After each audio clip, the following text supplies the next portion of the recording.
Welcome to the CAJO's Caribbean Law and Logic series, where we explore ideas of law in conversation with eminent jurists and other persons in the profession. Today we have the privilege to interview the Honourable Justice Burgess as he retires from the Caribbean Court of Justice. A little bit about the CAJO. The CAJO is a regional organization that brings together judges, magistrates, and other judicial officers from across the Caribbean. Its primary aim is to promote judicial excellence, independence, and the rule of law in the region. Our guest today, Justice Burgess, is a Barbadian national. He's been a judge of the Caribbean Court of Justice since 2019. Before that, he was a judge of the Court of Appeal of Barbados from 2010. He is internationally recognized as a jurist and served as a judge on the Inter-American Development Bank's Administrative Tribunal, serving as both vice president and then president. He later joined the World Bank Administrative Tribunal, again serving as vice president and president. He's a former dean and professor of the Faculty of Law of the University of the West Indies. And in fact, he was and remains the longest serving dean. He has been honored by the University of the West Indies for his contributions to law and to education. In fact, he is the author of two well-known publications, Commonwealth Caribbean Company Law, which is a standard text at the Faculty of Law in the Caribbean, and also the Law of Corporate Receivers and Receiver Managers. In addition to these two texts, he's written numerous articles on areas of law, specializing on areas of corporate law. Andrew, if I may, thank you so much for joining us today and spending this time with us. And what we want to do is just chat a little bit with you, ask you a few questions, and get your responses, really to share not just with all Caribbean judicial officers, but also with all of the CAJO membership. And the CAJO membership includes academics, students, and international persons who are interested in the development of law and the Caribbean. So maybe let's start a little bit. Before you start, Peter, yes, you must give me an opportunity to say thank you very much for organizing this occasion. I think the work which you are doing with CAJO is important. And for me, putting forward my ideas before your audience, I think is something which I welcome. So thank you very much for organizing this event. Yeah, no, you're very welcome. And I'm sure to all of you who will look at this, we will all come to see why sharing this time with Andrew, as I will call him, Justice Burgess, when you appear before him in court, but for today, Andrew, why spending this time with Andrew today is going to be meaningful for all of us. And so just a bit of reflections on your judicial career, Andrew, and maybe we can start with, what motivated you to pursue a career in law, and how did that journey end you up first in the Court of Appeal and now here? Peter, that's a good question, and I'm certain you will see that it was a winding road that I traveled towards law.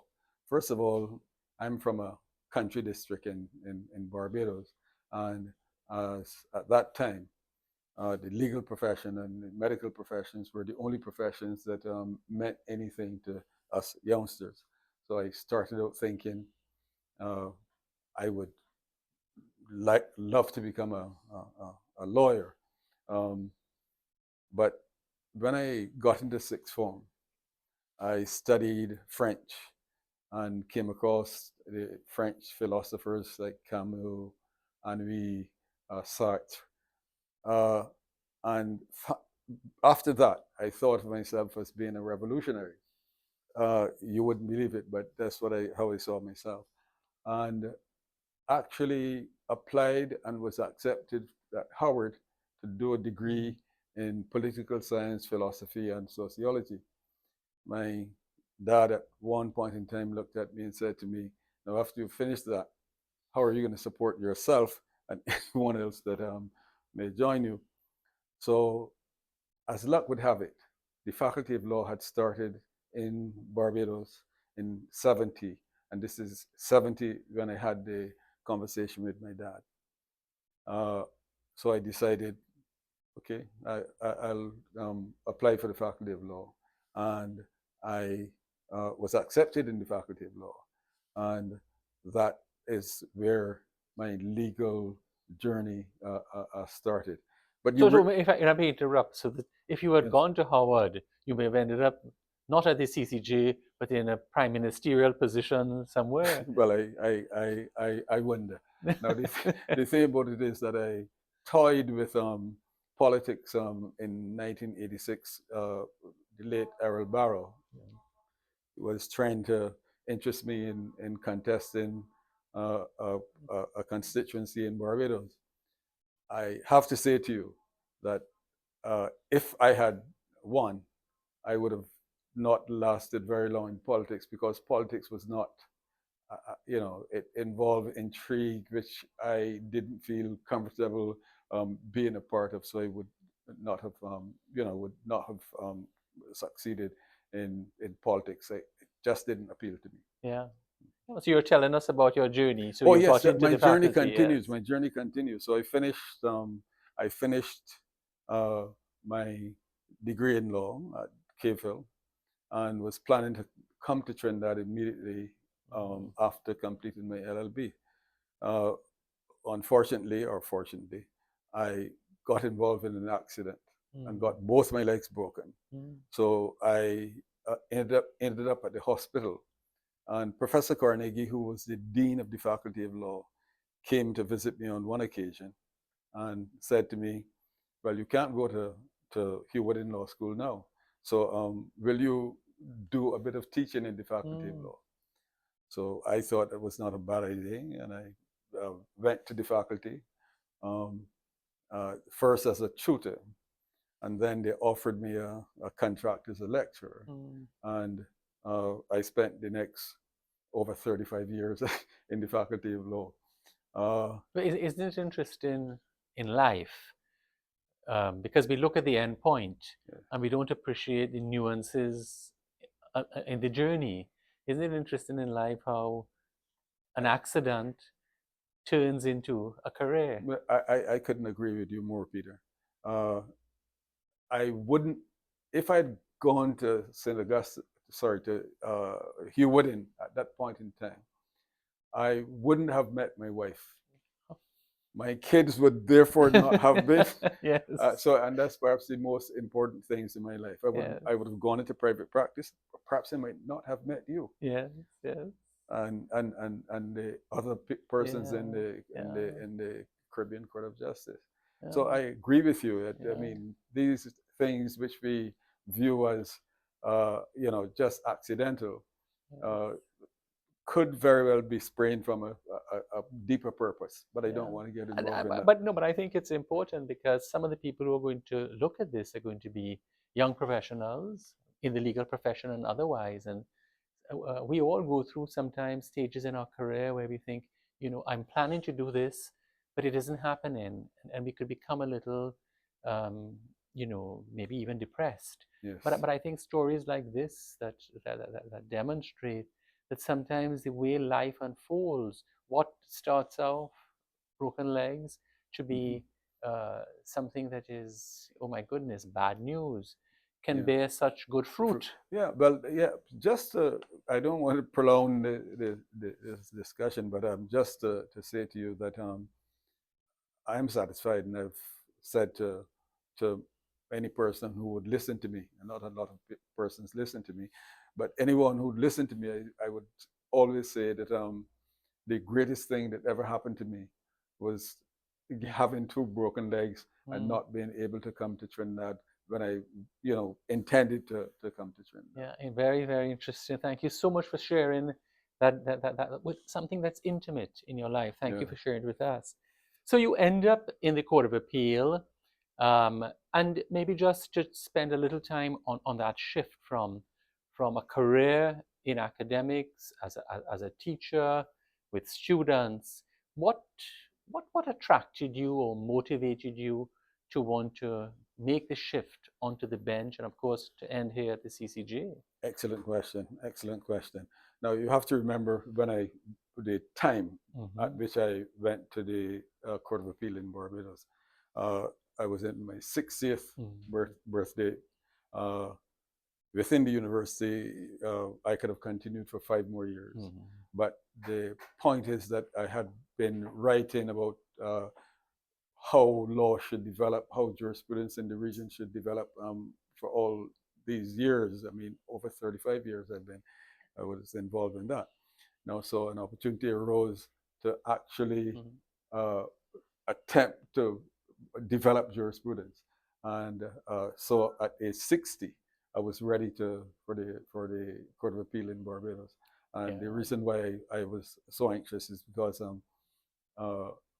I believed that I had developed enough experience to make a contribution to the development of the real development of law in Barbados and beyond.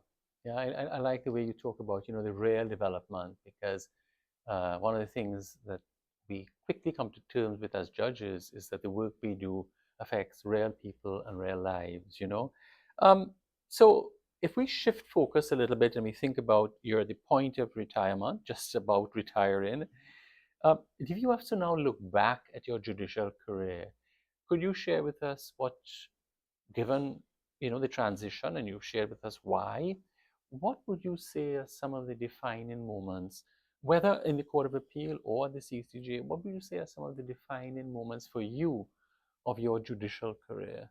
Yeah, good question, Peter. I would say, first of all, that the biggest boon for me in my judicial career is my appointment to the Caribbean Court of Justice. I mean, that dwarfs everything else, and you can understand why. Because devoted as I was to arguing that there should be Commonwealth Caribbean jurisprudence, it's one thing to publish in journals, and no one really reads about it. It's another thing to actually make decisions, and when you make the decisions, persons have to treat them or be part of making the decision, even if you don't make the decision yourself. Be part of making the decision, and persons have to view the decisions as precedents, and so you have an opportunity to make a contribution. Whereas writing in a journal, you may be cited by other legal scholars and so on, but that doesn't take you very far towards achieving what you really want to achieve. So I'm going to put some words in your mouth and provoke you a little bit, because this shift seems to be a shift in which we're moving from thinking about and writing about what should be and what could be to, would you say that you, as a judicial officer, that we make law? This debate between, we interpret and apply, but we don't make. Yeah. What's your take on the reality of that? Making, yes. Yeah. If you permit me just to deal with one case in particular, and it's not a CCJ case, it's a Court of Appeal in Barbados case. I think everyone knows the decision, the House of Lords decision in American Cyanamid. Anyone who doesn't know that hasn't gone close to a court for an injunction or anything of the sort. But I always thought that the House of Lords was wrong in that decision. And as fate would have it, one of the first cases that I came across adjudicated in Barbados was a case called 2Js Limited and West Haven Limited. And it's a case where the question of a American Cyanamid injunction was involved. Now, I was bold enough to write a decision which I would think nuanced the American Cyanamid. As a matter of fact, that's what I think. I mean, that it was nuancing the American Cyanamid. And that case has now become the leading case in Barbados. I've seen it cited in the OECS as well, but certainly in Barbados, no one goes talking about an injunction without talking about the 2J's decision. So we judges do make a little bit of law. Well, that's the point. And Yeah. yes, but Yeah. there are two birds I was killing with that stone. One is that yeah, you make law. You make law. It was made for us by the House of Lords. I mean, Yeah. there was a time when it was made for us by them. But the point is that you make law, and you have an opportunity when you're sitting in the court to actually make law. You could write until the cows come home when you're an academic. But that, I think, was something that I treasure very much. That decision, Yeah. I treasure very much. Yeah. And it's referred to going and coming in Barbados. And I hear resonances in that we'll come back to in a little while. If, for the people looking on, here is a person who is obviously in you, lived a very distinguished life, a very accomplished life. I've shared some of your accomplishments. But for you, if you have to think about what would you like to be most remembered for in this judicial career, what from a personal point of view, but maybe a personal professional point of view, what would you like to be remembered for? You said judicially. The thing is that you have to remember that my life is a life which is divided basically into two. The academic side of me, academic administrator, academic administrator side of me, and the judicial side of me. I must confess that I loved being with my students so much, so very much, that I must say that I would love to be remembered by them as a reasonably okay teacher. Well, no, for the record, on Tuesday past there was a special sit-in to celebrate your retirement from the CCJ, and all of the, or much of what came in from contributors was how appreciated you are as a law lecturer, as a professor, and the impact you've had on so many lives. In fact, I think we were told that at least three of the judges on the CCJ bench have been students of yours in the course of time. So I don't think you should question your impact. Yeah, no. You see, the thing about it is that I remember, and I'll take you back to a part of the discussion we had earlier. I remember well when I went to teach in the Faculty of Law. I was 25 years old, so obviously I knew no law.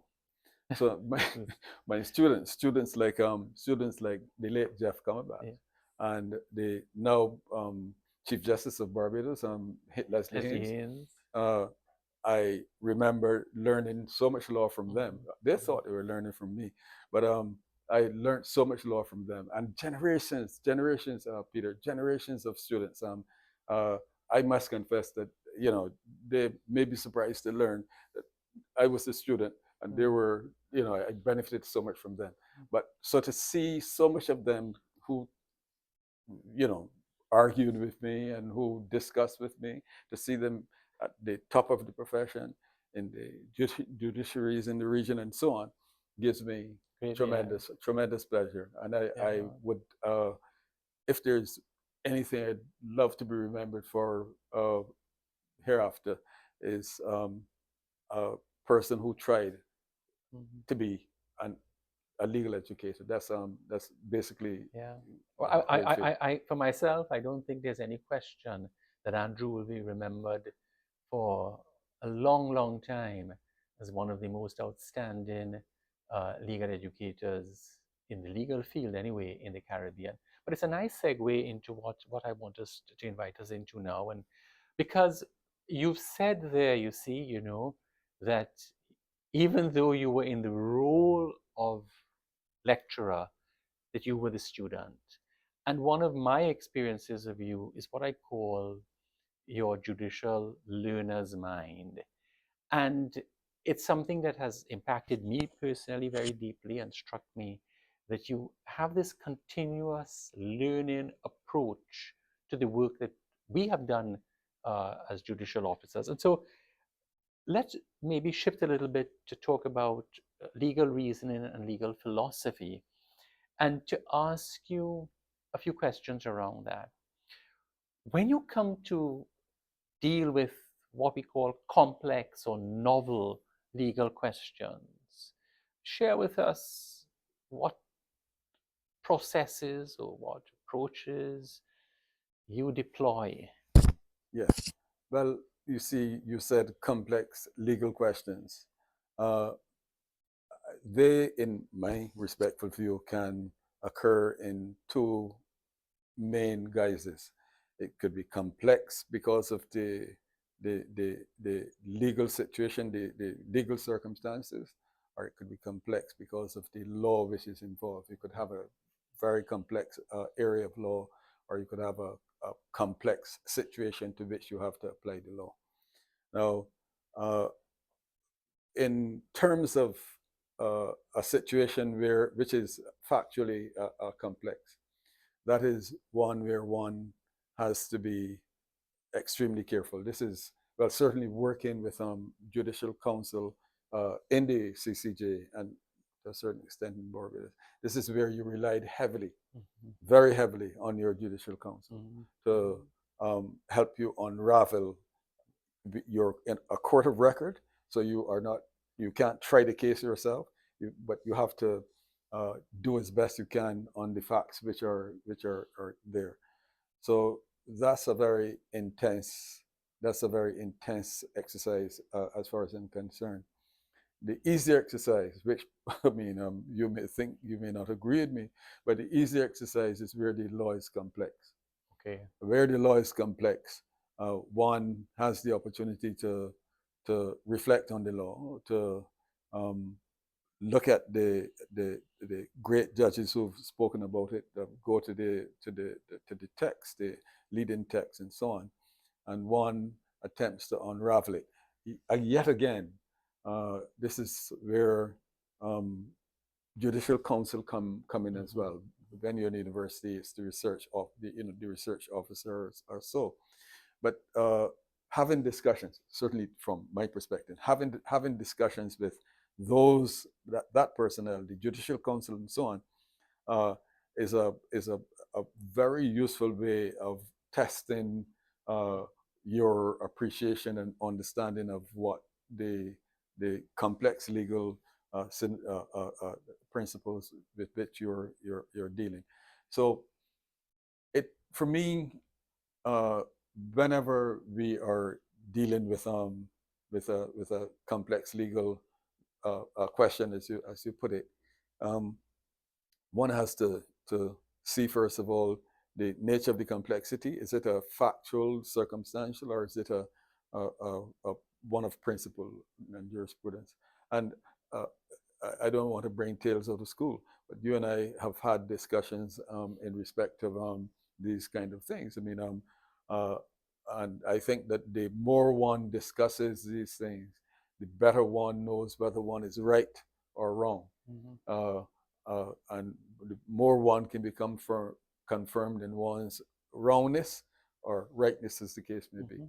So that, Peter, as a judge, that is how I attempt to approach these complex legal questions, and using my fellow judges as resources is for me uh, a critical tool which is to be used. Yeah, no, I think that, one of the things that I've enjoyed in my relationship with Andrew is, and of course, this is sitting at an appellate level, is the collaborative approach to doing the work we do, considering cases and determining what are just and right outcomes.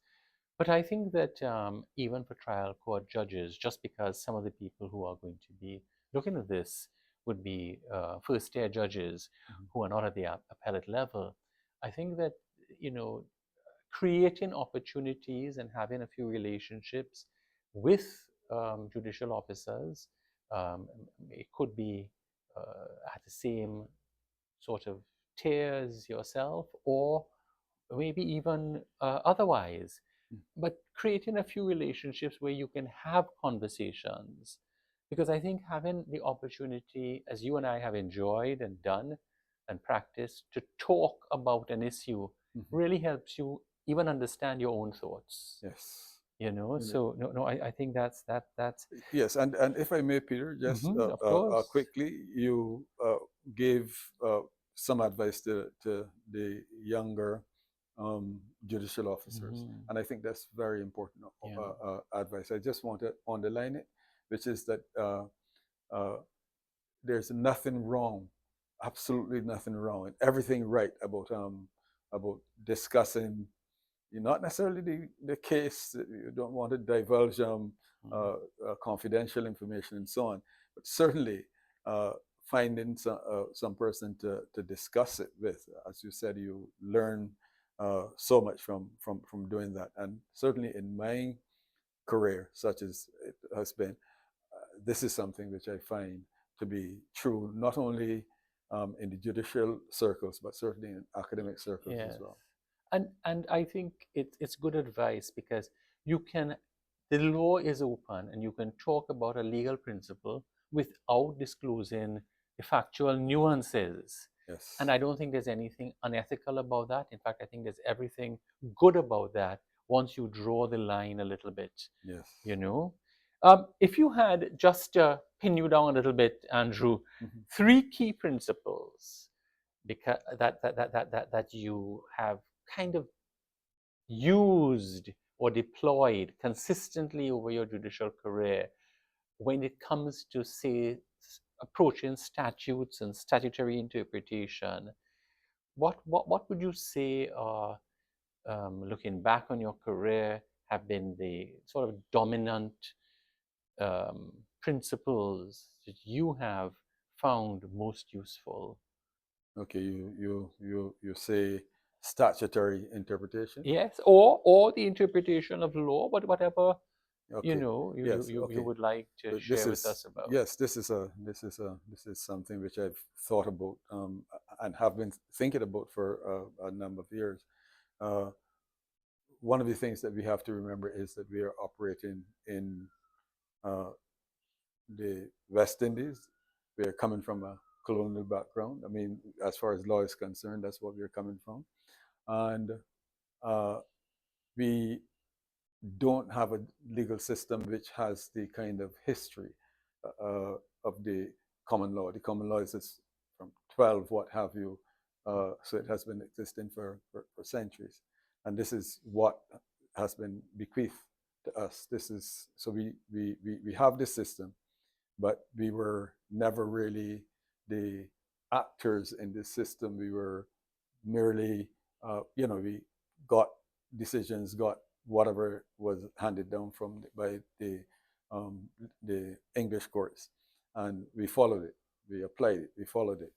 Now, I think that we've moved to a more privileged situation.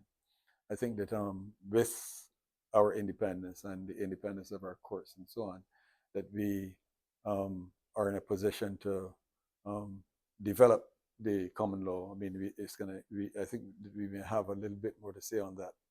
And in doing so, I certainly find that looking at the principles which have been developed by the English courts are sometimes very useful in approaching the interpretation of statutes, in looking at texts, in assessing the value of a precedent or what have you. I find that I tend to be a little bit more reserved in terms of utilizing those principles. And than you say, for instance, Peter, I know that you're a lot more robust in approaching statutory interpretation than I am, and in dealing with precedents as I am. But one of the things that I would want to reflect on, though, Peter, is that I think that you are right, and I hope that I know that you are questioning me, and I'm not. I'm not in a position to comment, but I think that West Indian judges need to pay a little bit more attention to the society in which they operate in. We have young persons, professors, and so on, who are writing about our circumstances.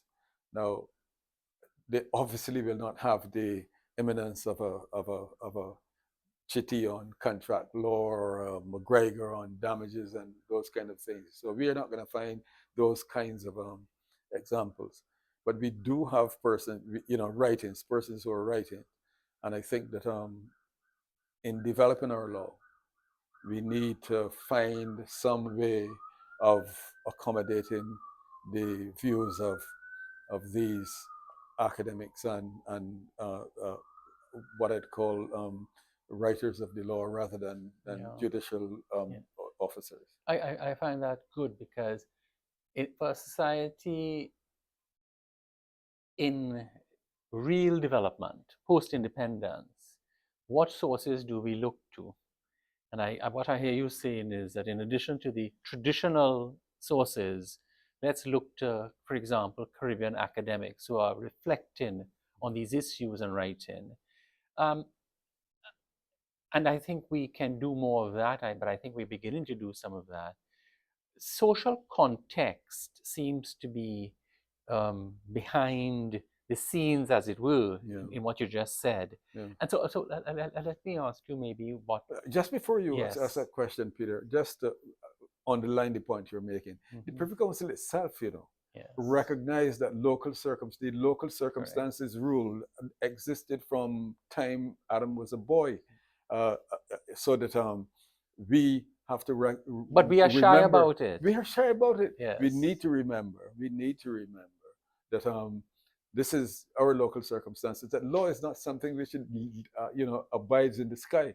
Law is something that operates within society, and even the Privy Council, for all its worth, was able to develop a local circumstances rule from as early as 18, what have you. So everybody thinks that when it comes to commercial law and contract law, this is one of the conservative areas where stability and certainty and predictability are sacrosanct. Yes. You've been a professor in this field, you've written in this field. We have here your 2 books on display behind us. You've been a judge, you've written several decisions in this field. Has your approach to commercial law principles and contract law, has your approach changed the way you have thought about commercial law because of what we're talking about, Caribbean local contexts? Will you share some thoughts on that? Yes. The problem with corporate commercial law is that it is so entrenched in English common law that it's very, very, very difficult to turn it around. But the point is that even the English common law finds that there are times and there are occasions when the strict law needs a little moderation. Take, for instance, I'll take contract law and take exemption clauses, for instance. The insurance companies and so on, they will tell you sign on the dotted line, and if you have a magnifying glass and you are able to magnify the fine print, you'll see that you've just signed away everything that you thought you were getting. You realize that you haven't got. That's the nature of an exemption clause. But English judges have developed techniques of allowing you to avoid those clauses, those exemption clauses. So even the point I'm making is that even though the common law which we have inherited is stable and so on, there are angles, little angles, which are left to get out of the severity of the operation of the rules. So take for instance, one of the papers which I wrote when I was an academic was on unfair contract term in adhesion contracts, in standard form contracts.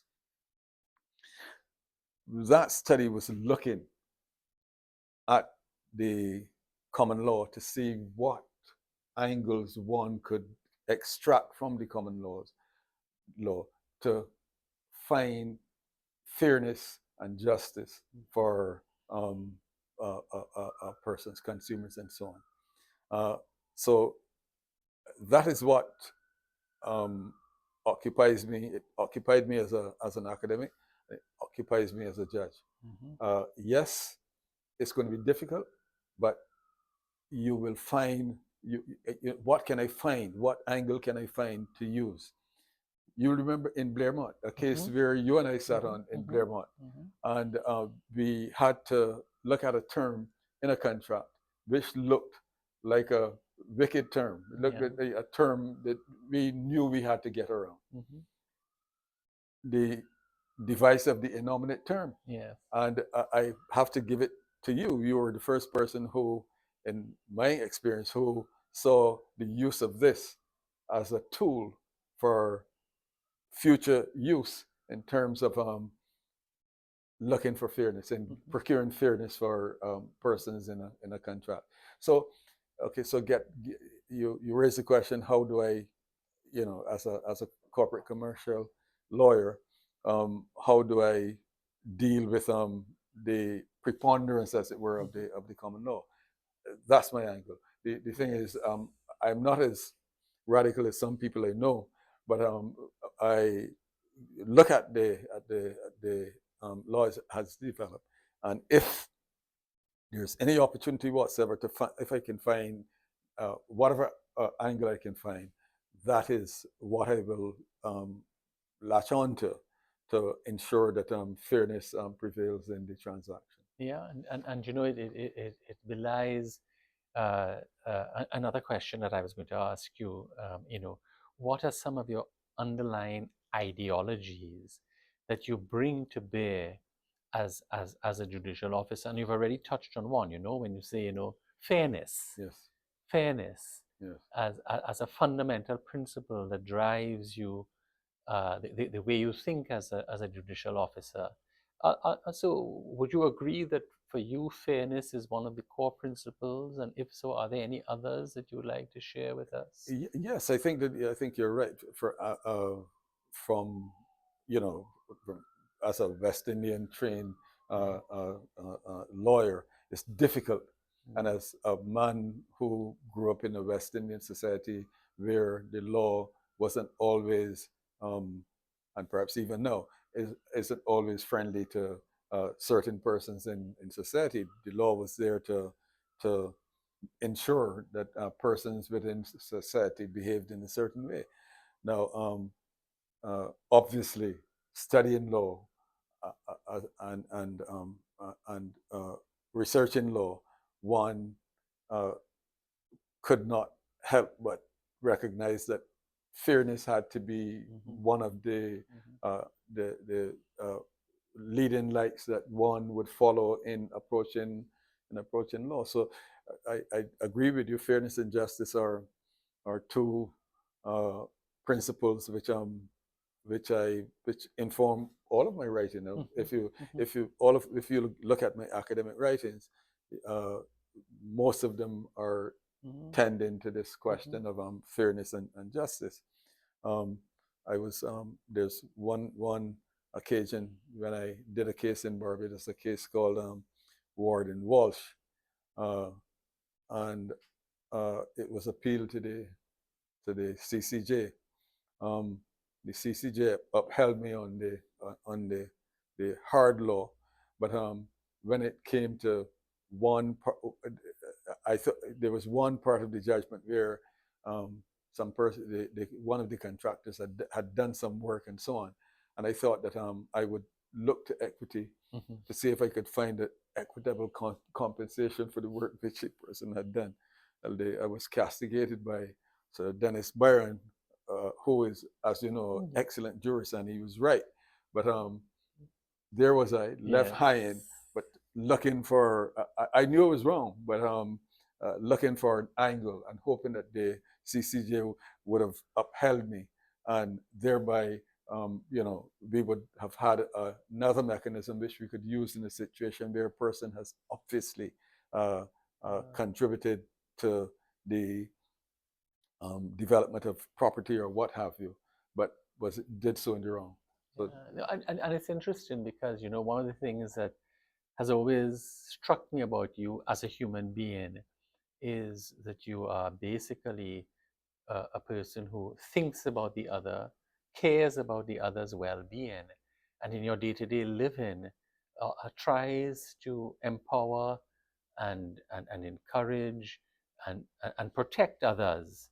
And I think part of what I'm beginning to hear as we chat coming out is how that human element in you is also part of what informs how you're oriented around law within the principles of law and within the rules of law.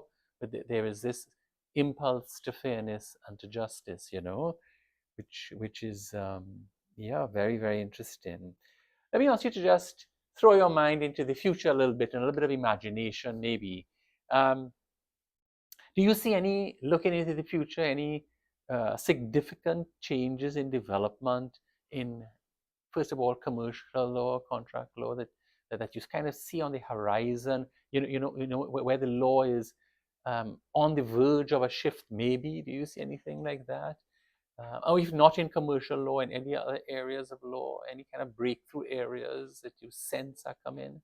but if you're talking about law is being developed by the CCJ, I would say to you that I am entirely encouraged by the CCJ's efforts in constitutional and public law.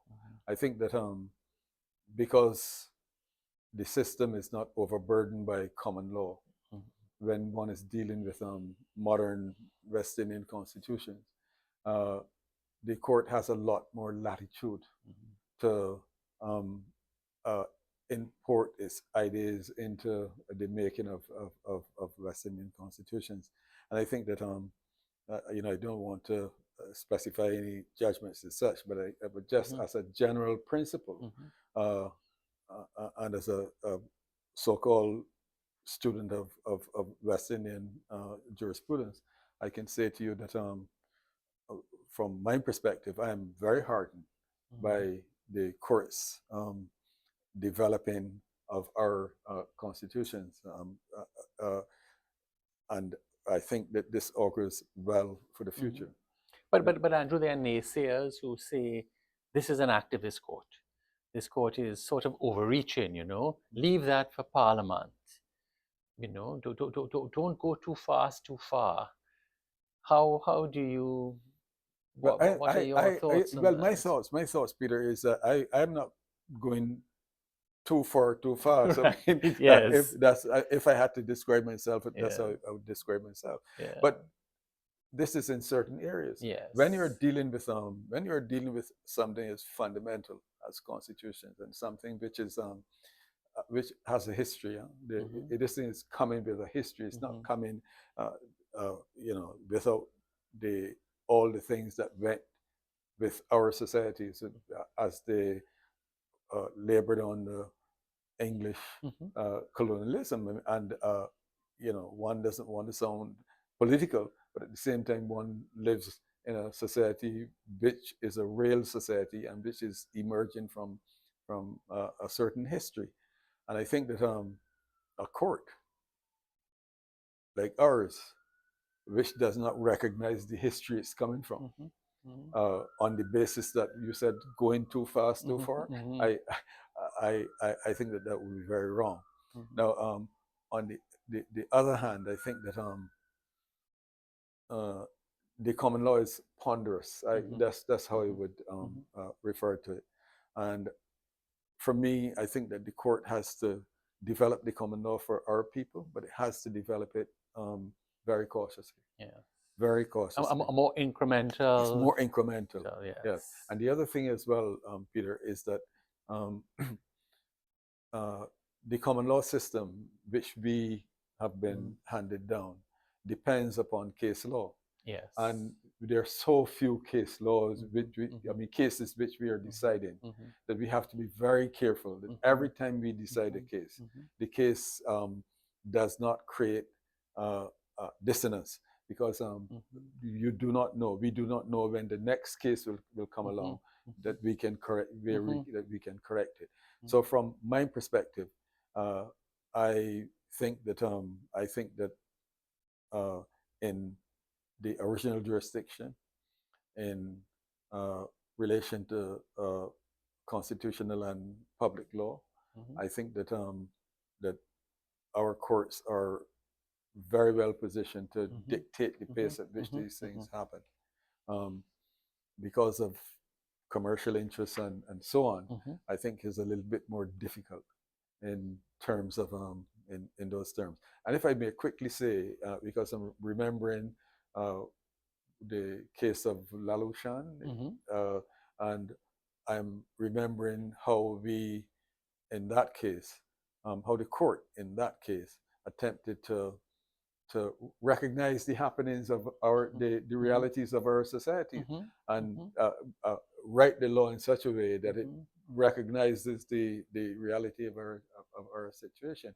So I think that there are areas where the court can move a lot faster than other areas. Yes. As we kind of wind down a little bit, would you say that for yourself, you have evolved as a judicial officer in the way in which you have thought about how you do the work of a judicial officer over time? I mean, looking back now that you've spent many years in the Court of Appeal and then significant amount of time here at an apex court. Yes, yes, that's a good question, and I'd say to you, yes, that I've evolved, and I suspect that I'm still evolving. Yeah. No, I can promise you that that because I'm leaving this court doesn't mean that I'm not going to be writing about things West Indian about West Indian jurisprudence. I certainly will be, and the experience which I've had in this court, because I am of the firm view that this court is, the judges in this court are as good as the judges anywhere in the world. I certainly have read Canadian cases, I've read Australian cases, I've read English cases, and I think that our judges are as solid as the judges anywhere in the world. But to answer your question, evolution, I'm still evolving, and you will see my evolution in my. Well, are you going to share with us what does the future of Andrew Burgess anticipate in terms of future endeavors, whatever those may be? Yes, the French, they have a way of saying plus ça change, plus c'est la même chose. I say what goes around comes around. I have every intention of doing some teaching. Lovely. Of doing some teaching. Yes. That's what I intend to do. I don't know if the deans and heads of departments will have me. They may very well think that there's nothing I can add to. I very much doubt, but yes. Yeah. Anyhow, but that's what I planned. I plan to. I've started talking to a couple of the deans already about doing some work with the young minds which are there now. But certainly, writing. Yeah. I will definitely begin writing from Monday. And I have the have the assurance of assistance from Yes. some persons to help me in my Well, both publications are due for a for, little updating. I mean, I think the time would have been constrained because of the judicial work, which yes, takes a lot out of us, yes, But now that retirement may give you some time, because I'm sure the Caribbean community, legal community, can only benefit from updates and the sharing of your new thoughts and views and ways of looking. And so, yes. some of that. I hope they can benefit, but Yeah, I can absolutely. Yeah. promise you whether they benefit or not, the books will be there. Right.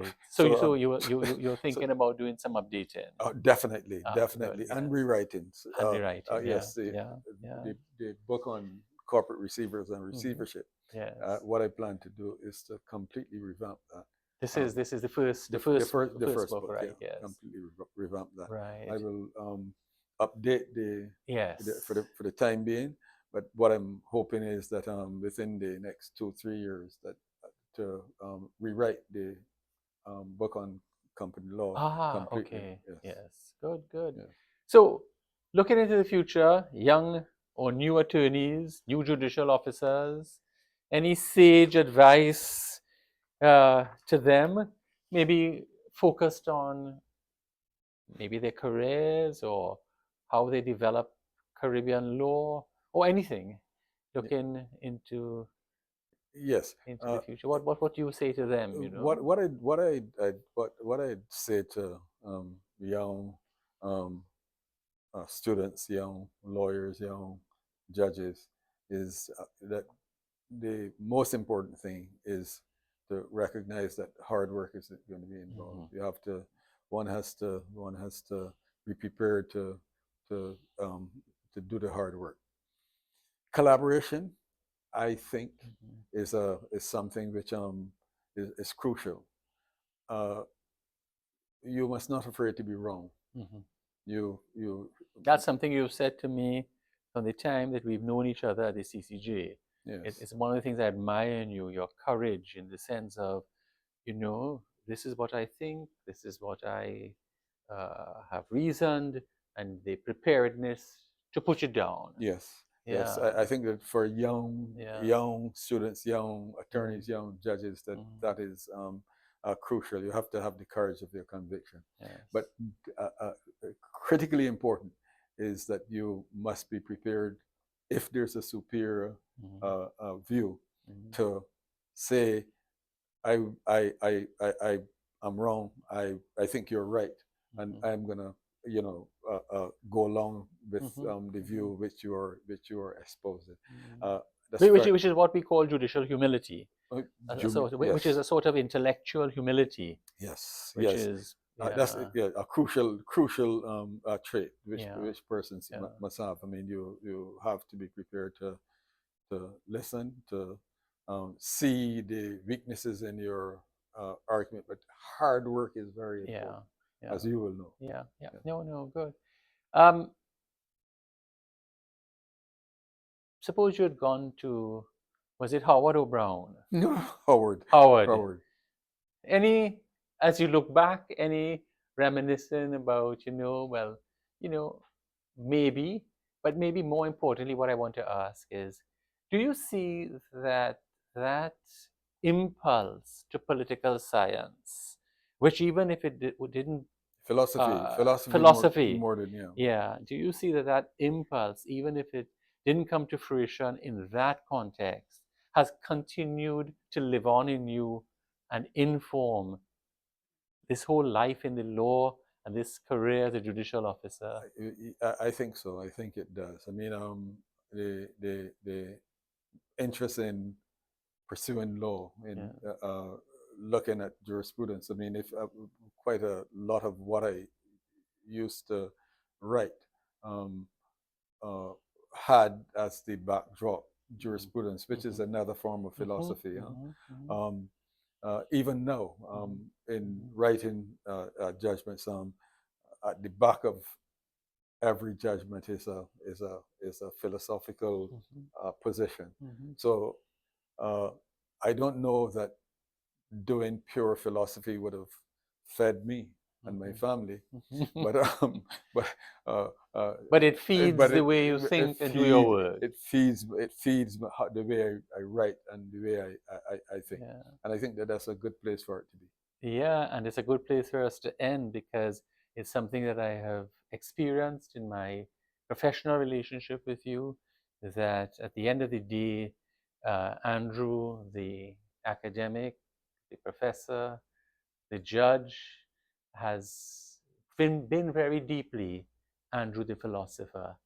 And I think that we all uh, should be, and we all are deeply grateful, Andrew, to you for, first of all, I was going to say for breaking your legs, but that doesn't sound like a good thing to say, but for choosing ultimately to end up doing law and to spending this time in law and to bequeathing to us, Caribbean people, your writings, your thinking, and we look forward to your future endeavors. So thank you very much. And I'm going to give Andrew the last word. But to those who are viewing and seeing this, we hope that you have found it not just interesting, not just informative, but in some way inspiring and maybe even um, formative as you consider your life and your careers, whether in the legal profession or not.